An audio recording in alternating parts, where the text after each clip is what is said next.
Oh, hello.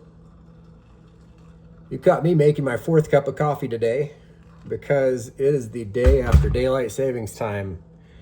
And holy smokes, is my brain on another plane. But are you a wholesome person? Are you just a great dude, great lady? Do you always go for the good ending? Are you sincere? You might be the Sun card. Hey, party people, it's me, Taylor Ellis, the creator of the Ellis Deck Tarot and the Tarot of the Starbound Phantasia. And today we're talking about the Sun card. Just as soon as I get done making my coffee. It's a sit on the floor kind of day. The fun thing about the Sun is that it very predictably has the fire element as its elemental correspondence. So when you have so many cards and you have four elements, I think it's important to kind of think about what that element means in relationship to that particular card. So take something like the Sun. I think about the aspects of fire and the sun, and I don't know. You could start off with think about what like a campfire is to someone at night, like the sun in space, a campfire at night. That's providing warmth, sight, protection in a lot of ways. But also it's something, fire is something you got to keep an eye on. You don't want to be out in the sun too long. A campfire can start a forest fire. You got to make sure it's properly put out. The I Ching correspondence that I like to use for the Sun card is 61, which is wind over lake. Wind represents gentleness and lake represents joyousness. So think about that, like your sun energy, like happy, gentle, joyous energy, not that roasting, get out of it before it gives you cancer energy of the sun. That's not kind of the what we're talking about really when you get the sun in a card reading. It's the image is like the wind blows over the lake and like stirs the surface of the water. Wilhelm Baines, he says that a bond based on common interest will not survive the test of time, but a bond based on good itself will last for eternity. And so when you think of the sun, you're supposed to be thinking of like basic good. Like I like to say, Chogyong Trungpa had his problems, but that's where I was introduced to the idea of basic good, which is like the idea of like, you suck in a breath and it's just good. It's basic good. There's nothing really, like, you don't have to get into the philosophy of it. A fresh breath is good. It's not really up for debate. You can't sick the discoursocracy on it. Benabel Wynn calls 61 faith within and talks about being receptive to the truths of the transgressor. So it's not all about just light and love truth. We also have to look at something for what it is. In particular, with this hexagram, it's like cutting off a thief's hand versus addressing systematic poverty. One thing is that's a punishment, and maybe that's gonna keep certain people from not stealing, or if they're thinking about it.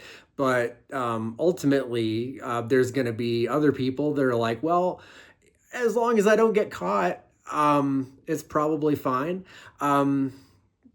But if you address the problem, you're like, well, why are people stealing? Are they stealing because they need something? Or are they stealing because that's what they're into? And finding out how to address that as a problem is the more truthful solution.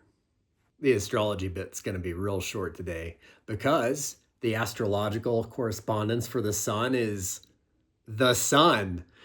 So think about like health, pride, confidence, fruitfulness, like central to the life of physical existence. Think about self-esteem, think about hope. And that's it. That's the sun. All right, so let's take a peek at the Ellis deck here.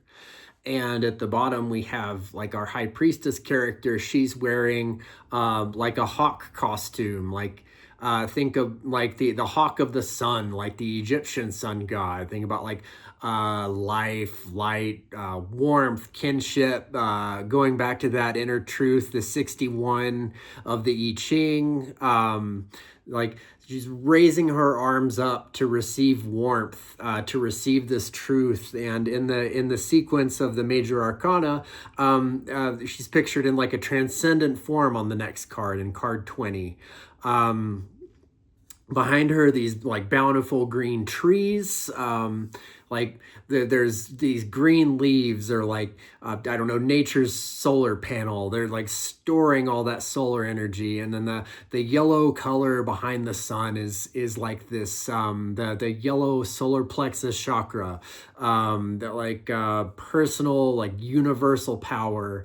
And then the sun itself has like this lion face, and you know, we don't really associate the sun card with Leo, but the sun does rule over Leo, and you know, the sun is king.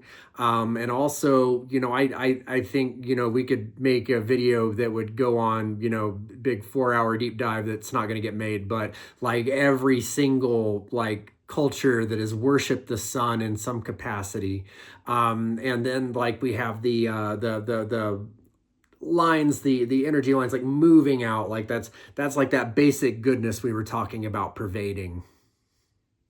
Alrighty, and then we have the Starbound Phantasia Sun card, which is kind of like, yay, it's like the happy ending. What we have up at the top is definitely a more ball of hydrogen gas in the sky type sun. Like the yellow colors are again like our solar plexus chakra. The orange colors would be like our second chakra. So it'd be like this, the solar plexus is like that personal strength. And then the orange, like the second chakra, is a lot about our connection to others, our intimacy, and that kind of warmth. And the beams of the sun, they're coming out, and they're being sheltered from us by these trees. And if we look closely at the trees, we see these little faces on each one. And they're meant to represent a rebirth of the sphinxes from the moon card and the high priestess card. And it's like now we have this temple of nature, like talking about like that basic good again. Like you don't need to go into a somewhere man-made to worship. You can really appreciate the holiness of the universe in basically its natural manifestations. And beneath them we have like these dandelion flowers, which are kind of like another cycle of like growth and the rebirth that's inherent in the sun card. And then we have kind of the bottom of the card in the background side, and we've got like a blue sky, we've got a crystal clear lake, we have this field of flowers.